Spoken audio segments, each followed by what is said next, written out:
என்ன கைதட்ட காணோம்?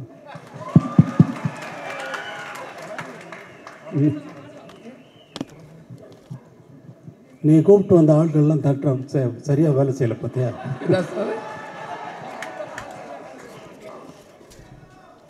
சார் எல்லாமே என் அன்பு தம்பிகள் தான் சார், அன்னைகள் தான் சார். அப்போ உன் பேரை சொன்ன உடனே ஏன் கைதட்டில் விசில் அடிக்கல? இல்லைங்க சார், அது நீங்கள் பேசுகிறப்போ குறுக்கிடக்கூடாதுன்றதுக்காக அமைதியாக இருக்காங்க சார். இப்போ எத்தனை படத்தில் நடிக்கிறீங்க? எத்தனை படத்தில் கதாநாயகன் நடிக்கிறீங்க சார்? இப்போ 3 படத்தில் நடித்து முடிச்சிருக்கேன் சார். எத்தனை படத்தில் கதாநாயகனாக நடிச்சுக்கிட்டு இருக்கீங்கன்னு கேட்குறேன். கதையின் நாயகனா அடுத்து 2 படத்தில் நடிக்க போகிறேன் சார். 2 படத்தில் நடிக்க போகிறேன்.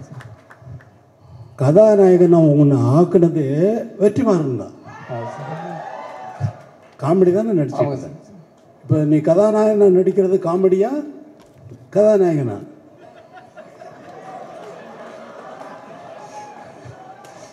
சும்மா சார் இதுவும் பதிவு தான் சார், வாழ்நாள் மறக்க முடியாத பதிவு தான் சார்.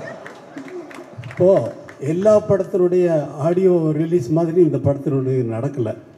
சும்மா உனக்கு பேரை சொன்ன உடனே நிறைய கைத்தட்டுவாங்கன்னு நான் முதல்ல நான் வந்த உடனே எனக்கு கைத்தட்டுவாங்கன்னு பார்த்தேன் பட்னில்.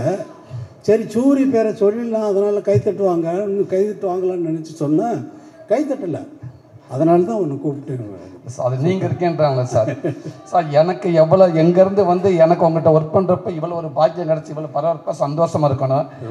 என் இடத்துல அத்தனை பேர் இருக்காங்க, அதனால் அவங்களுக்கு அதே சந்தோஷம் தான் சார். உங்கள்கிட்ட நான் ஒர்க் பண்ணுறதில்ல. ரொம்ப நன்றி சார். நன்றி. Thank you sir. இப்போ எல்லா படத்தினுடைய ஆடியோ ரிலீஸ் ஃபங்க்ஷன் மாதிரி இங்கே நடக்கலை. வெற்றிமாறன் விடுதலை பற்றி நல்லா எப்படிலாம் என்ன பண்ணிக்கிட்டு இருக்காரு, எவ்வளோ கஷ்டப்பட்டு ஒர்க் பண்ணுறாரு அப்படிங்கிறது எனக்கு ரொம்ப நல்லா தெரியும்.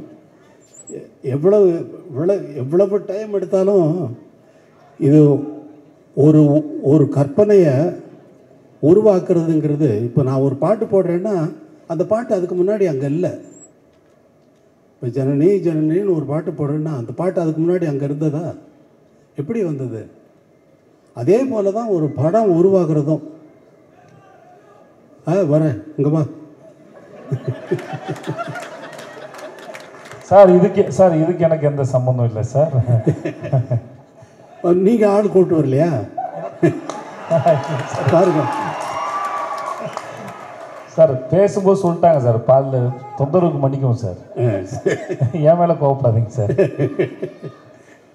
இல்லை நீங்கள் 2 பேர் உங்கள் 2 பேர் பேரை சொன்னாலே ஆடியன்ஸ் அவ்வளோ தூரம் ஆடியன்ஸை நீங்கள் அவ்வளோ தூரம் கவர்ந்து வச்சுருக்கீங்களா இல்லை நிஜமாக கூட்டு வந்தீங்களான்னு தெரியல. ஆனால் நீங்கள் தான் சொன்னீங்க எனக்கு.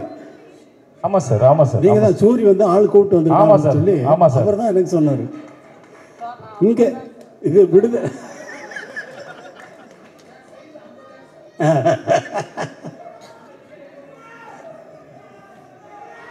ரொம்ப சந்தோஷம்.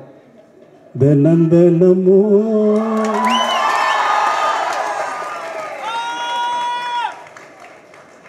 ஏன் நினப்பு வளைக்கிறதே என்ன தொலைக்கிறது. ஏண்டா இந்த உலகத்தில் பிறந்தோம்னு தினந்தனமும் ஏன் நினப்பு என்னையே வளைக்குதே என்னையே தொலைக்குதேன்னு நான் பாடுறேன். அவ்வளோதான். அதை தினமும் ஓ நினப்புன்னு கதாநாயகிக்கு போட்டாச்சு.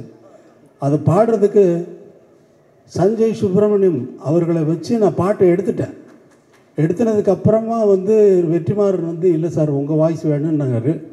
அப்புறம் அவருக்குன்னு ஒரு பாட்டு மனசில் ஒரு மாதிரியாக இருக்குது அப்படின்னு சொல்லி பாட்டேன். மனசில்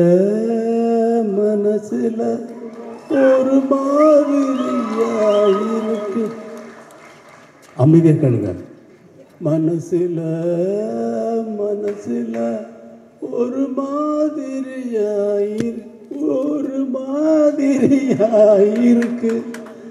அப்படின்னு அவரை பாட வைக்கிறதுக்கு அவர் சொல்லி அவர் எவ்வளோ பெரிய ஆள் தெரியுமா? அவர் கர்நாடக மியூசிக்கில் ரொம்ப அத்தனை பெரிய வித்வான்கள்கிட்டையும் இருந்து அவங்க மாதிரியே பாடக்கூடியவர். அவங்ககிட்டருந்து என்னென்ன கற்றுக்கிட்டாருங்கிறத அவர் சொன்னார்னா நான் வந்து அவர் நாள் முழுக்க கேட்டுகிட்டே இருக்கலாம். அப்படிப்பட்ட ஒரு சங்கீத வித்வான் அவர். அவரை கூப்பிட்டு சினிமாவில் பாட வச்சுட்டேன். இங்கே கூப்பிட்டு இழுத்து பிடிச்சி இங்கே வாங்க, இங்கே வந்து பாடுங்கன்னு சொல்லி. அவர் ரொம்ப நன்றி சஞ்சய் சுப்பிரமணியம். அதே மாதிரியா வேறு என்ன பேசுகிறதுன்னு தெரியல. இந்த விடுதலையை வந்து உங்களை மாதிரியே நான் ரொம்ப ஆவலோடு எதிர்பார்த்துக்கிட்டு இருக்கேன். ஏன்னா நான் தான் முதல்ல பார்ப்பேன். எனக்கு அப்புறம் தான் நீங்கள்லாம் பார்க்க முடியும். நான் தானே முதல் ரசிகன், எனக்கு தானே முதல்ல போட்டு காட்டுறீங்க. இப்போ நீங்களே பார்க்குறதுக்காக படம் எடுக்கிறீங்க இல்லை, எல்லாரும் பார்க்குறதுக்கு தான் படம் எடுத்திருக்காரு.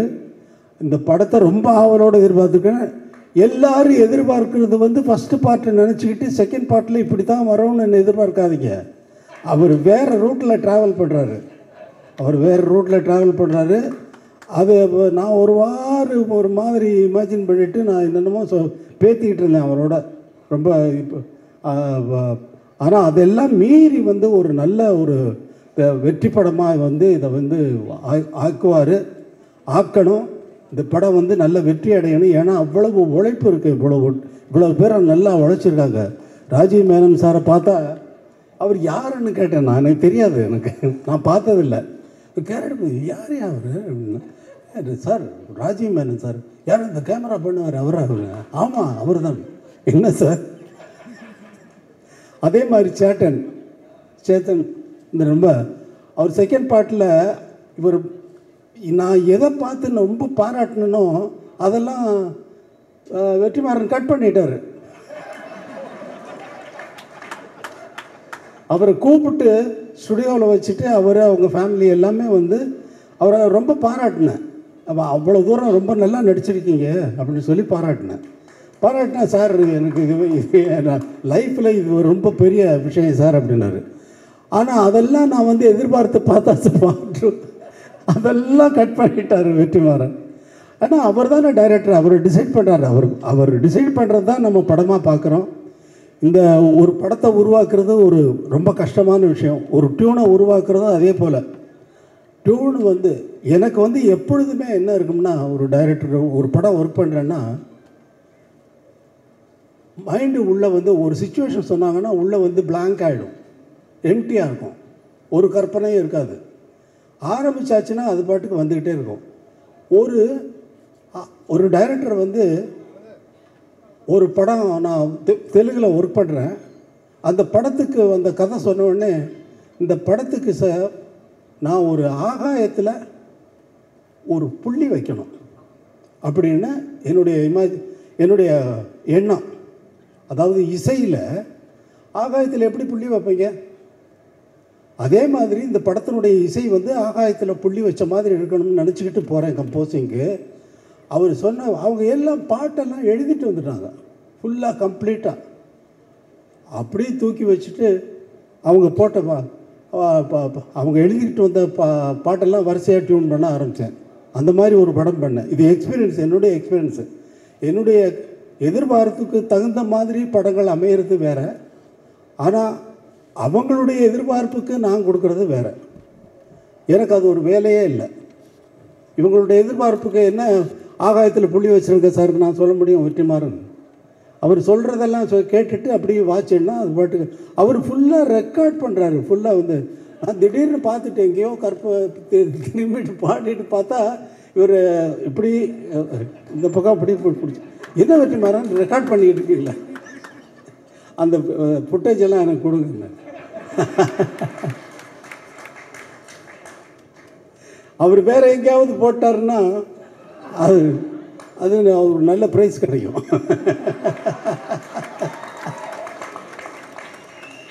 ப்ரைஸு